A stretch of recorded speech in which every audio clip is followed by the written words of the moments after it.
মাথা ব্যথা দূর করার জন্য কোনো দোয়া আছে কিনা, যে দোয়া করলে মাথা ব্যথা ভালো হয়?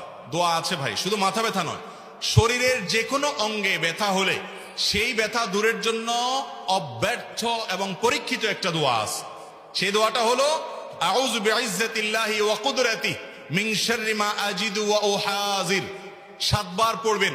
যেই জায়গায় ব্যথা হয়েছে ওই জায়গায় হাত রেখে আউযু বিইজ্জাতিল্লাহি ওয়া কুদরাতিহি মিন শাররি মা আজিদু ওয়া উহাজির, যার অর্থ হলো আমি আল্লাহর কাছে আশ্রয় চাই, আল্লাহর কুদরতের মাধ্যমে আশ্রয় চাই।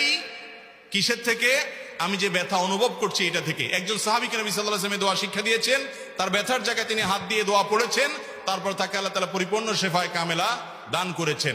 এজন্য আল্লাহর প্রতি সে বিশ্বাস রেখে আল্লাহ তাআলা হাদিসে কুদসিতে বলেছেন, আনা ইনদা যান্নি আবদি বি, বান্দা আমার প্রতি যেমন ধারণা করবে আমি তার সাথে তেমন আচরণ করব। অতএব দোয়া আপনি ওই ব্যথার জায়গায় রেখে যদি পড়েন, ইনশাআল্লাহ আল্লাহ তাআলা কি করবেন? সুস্থ